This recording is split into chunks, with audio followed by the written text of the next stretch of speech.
Hello friends, today we will see how to analyze previous year question papers for the UPSC Prelims examination. So there are majorly four things that we should look for when we analyze the PYQs. First is which topics are repeated and what we can skip. Second is the language of the questions and UPSC papers.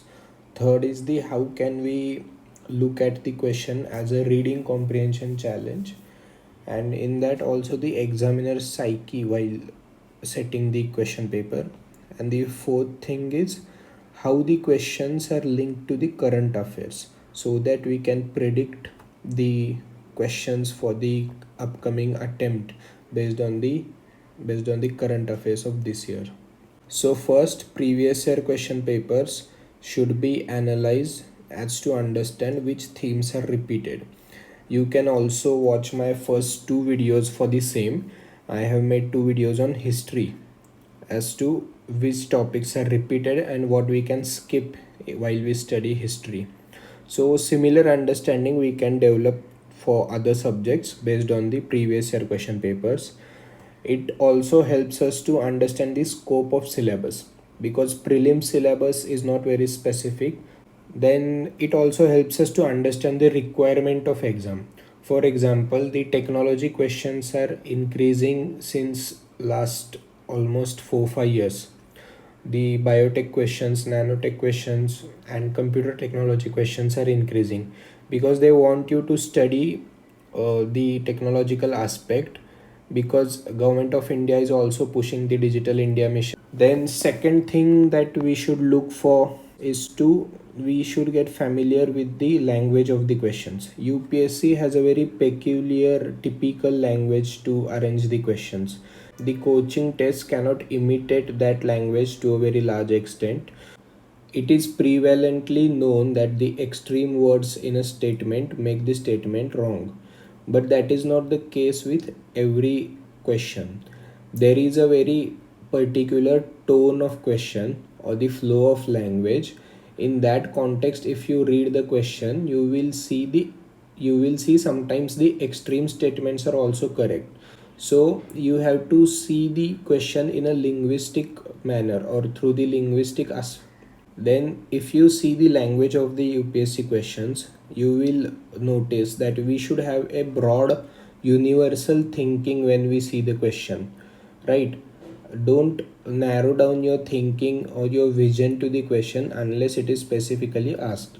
For example, if a question is on tropical climate, you should think about the tropical climate of entire world. Unless the question specifically asks about the tropical climate of India, do not narrow down your understanding of the question or narrow down your thinking regarding the question. So these little nuances you should be looking for while you study the previous year questions. The third thing and a very important thing is we should take the question as a reading comprehension challenge.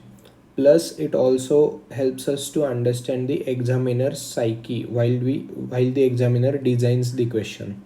So if you read a few questions again and again, you will start noticing the misfits in the question, and that only will lead you to the right answer in the options. For example, there was one question that in the context of digital technologies for entertainment, consider the following statements. In augmented reality, a simulated environment is created.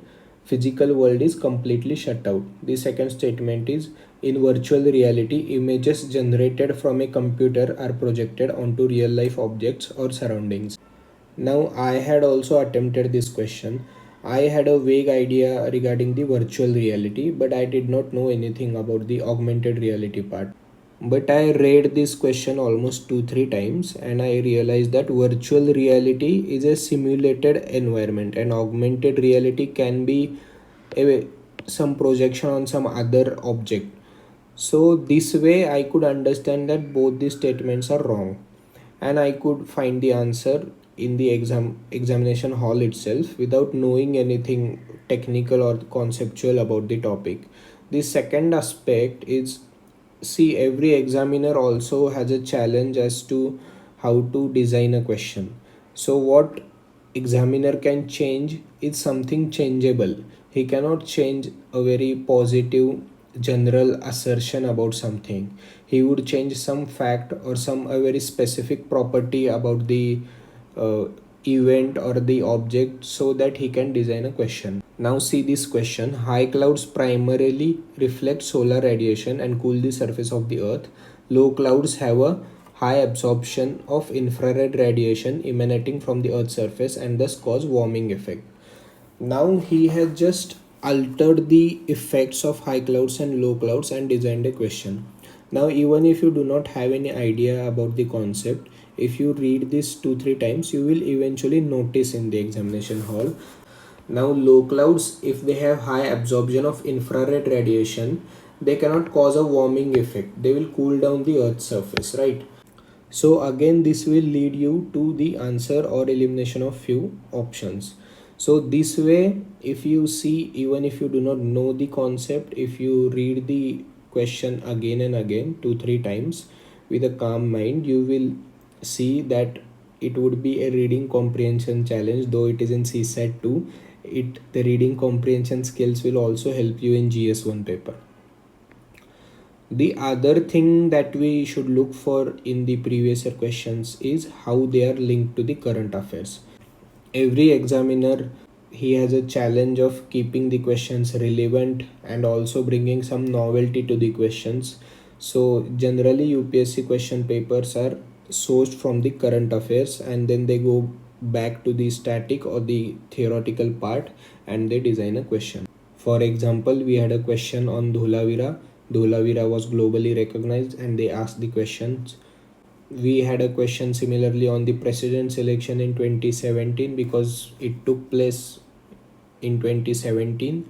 Now also we can expect a question on president's office or the election.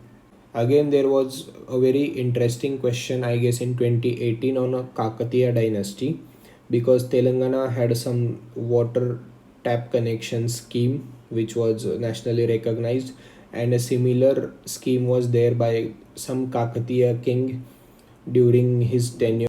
So the Telangana government had named this scheme after the Kakatiya dynasty, and UPSC of course asked the question on Kakatiya dynasty.